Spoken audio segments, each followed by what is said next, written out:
পবিত্র রমজান উপলক্ষে মুসলিম ধর্মাবলম্বী মানুষেরা রোজার মাধ্যমে ঈদের খুশিতে মেতে ওঠে। দীর্ঘদিন রোজার পর ইফতারের শেষে আল্লাহর কাছে তাদের প্রার্থনা নিবেদন করেন। সম্প্রতি উত্তর কলকাতার তৃণমূল কংগ্রেসের যুবা সেক্রেটারি মোহাম্মদ মাজিদের উদ্যোগে ঈদের সরঞ্জাম উপহার বিতরণ করা হয়, যার মুখ্য অতিথি হিসেবে উপস্থিত ছিলেন মাননীয় মন্ত্রী ডক্টর শশী পাঁজা। পাশাপাশি উপস্থিত ছিলেন অন্যান্য ওয়ার্ডের পৌর প্রতিনিধি সহ যুবার পুরো টিম। মোহাম্মদ মাজিদ তার সাধ্যমতো মানুষের হাতে শাড়ি, লুঙ্গি সহ অন্যান্য উপহার তুলে দেন। মানুষের পাশে থাকার বার্তা নিয়ে এই সুচারু অনুষ্ঠানে সকলের আশীর্বাদ পেয়ে খুশি মোহাম্মদ মাজিদ। ডক্টর শশী পাঁজা মানুষের মধ্যে এই উপহার নিজের হাতে তুলে দেন এবং মোহাম্মদ মাজিদের এই প্রয়াসকে শুভেচ্ছা জানিয়েছেন।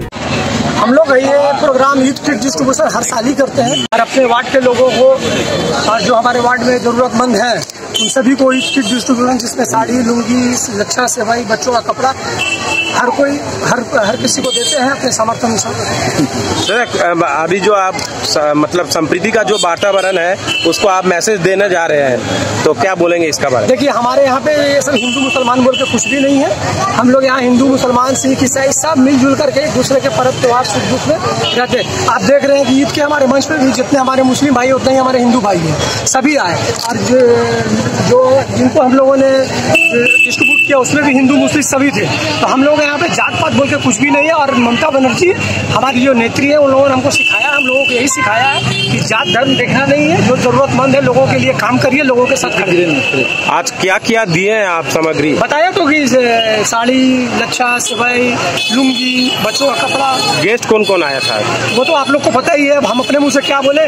बस जो भी गेस्ट आए सभी का शुक्रिया, और खास करके हमारे बीच हर साल की भांति जिनके निर्देश पे हम ये प्रोग्राम करते हैं, हमारी माननीय मंत्री डॉक्टर शशि पांजा हमारे बीच उपलब्ध थी। उनके साथ अनेक काउंसिलर्स, पार्टी के जो पोर्टफोलियो होल्डर है सभी कोई थे, काउंसिलर्स थे सभी। টোটাল কতজনকে দেওয়া হলো আজকে? কি টোটাল কতজনকে লুঙ্গি আর কাপড় দিলেন? 400 জন, 4 থেকে 500 জন। আপনার নাম ডেজিগনেশন? মোহাম্মদ মাজিদ, উত্তর কলকাতা তৃণমূল যুব কংগ্রেস সেক্রেটারি। কোনো না কোনো কারণ নিয়ে মজিদের উদ্দেশ্য হচ্ছে কিছু না কিছু গরিব মানুষের সাথে সেই উদ্দেশ্যে প্রত্যেকটা অনুষ্ঠান করে এবং মজিদ প্রত্যেকে মানুষের হাতে যতটা চেষ্টা, যত ক্ষমতা সেই অবধি সে একদম এক্সট্রিম মানুষের পাশে থাকে। এটা হচ্ছে বরাবর মসজিদে অভ্যেস। এবং তুমি জানো যারা রাজনীতি করে তারা সমাজসেবা প্রথম করে, সমাজসেবাবিহীন রাজনীতি করে। তাই মজিদের ভেতর এই কোয়ালিটি সবসময় আছে। ও রাজনীতিও করে, মানুষের দলও করে, সংগঠনও করে এবং সমাজসেবার মাধ্যমেই সব কিছু। আপনার নাম ডেজিগনেশন? আমার নাম ফাড্ডাদা বলেই সবাই চায়। ঈদ উপলক্ষে সরকারের তৃণমূল কংগ্রেস মোহাম্মদ মসজিদের সহযোগিতায় অনেককে বস্ত্র বিতরণ করেছেন। বৃহৎ মহৎ কাজ, সামনে বিরাট উৎসব।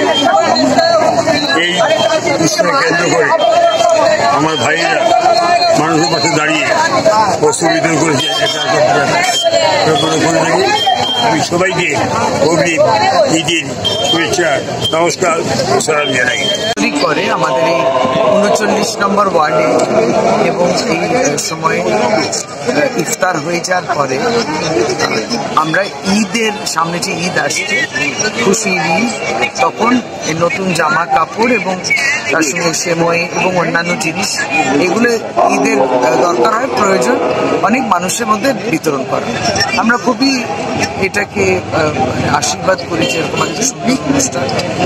এই সময়টা যে বলে এই সময়টা দান, প্রতিদান, এই যে স্যাক্রিফাইস, তাতে মানুষ আরো একটা ভালো মানুষ, একটা ভালো সমাজ, সুতরাং একটা পবিত্রতা, এই পবিত্রতাকে বিশ্বাস সকলে ভালো থাকুক। সব ধর্মের সমন্বয়ের উপরে তো আমরা বিশ্বাস করি বাংলায়, সব ধর্মের সমন্বয়, সব ভাষা জাতির সমন্বয়, মানুষের সমন্বয়। আমরা তাই সকলে উপস্থিত হয়েছি। মানেই সুন্দর সব অনুষ্ঠানে মোহাম্মদ মাজিদ এত বড় আয়োজন করেন এবং সাধারণ মানুষের জন্য করেন। আসলে আমরা দেখেছি না, এখানে মানুষ এসি ছাড়া চলে না, বড় গাড়ি ছাড়া চলে না। মসজিদ কিন্তু মোহাম্মদ মাজিদ কিন্তু সাধারণ মানুষের জন্য। ফলে এটাই মসজিদের গুণ। মসজিদ যদি এটা করে যেতে পারে, আল্লাহ ওকে দোয়া করবে। এই লোকটি মোহাম্মদ মাজিদ, সে হচ্ছে অ্যাকচুয়ালি সোশ্যাল অ্যাক্টিভিস্ট, সে পলিটিশিয়ান কম সোশ্যাল অ্যাক্টিভিস্ট বেশি। কারণ আমরা দেখি সারা বছর বিভিন্ন অনুষ্ঠানে, বিভিন্ন মুসলিম সম্প্রদায়ের বিভিন্ন অনুষ্ঠানে মোহাম্মদ মাজিদ বিভিন্ন অ্যাক্টিভিটিস করে থাকে এবং মানুষের যখন যেরকম দরকার তখন সে সেরকম ভাবে নিজেকে উপস্থাপনা করে নিজের অনুষ্ঠান এবং ভীষণ ভালোভাবে অর্গানাইজ করে। প্রিয়ঙ্কু পান্ডে সমাজকর্মী। ব্যুরো রিপোর্ট, প্রিয় চিত্র সাথী নিউজ, কলকাতা।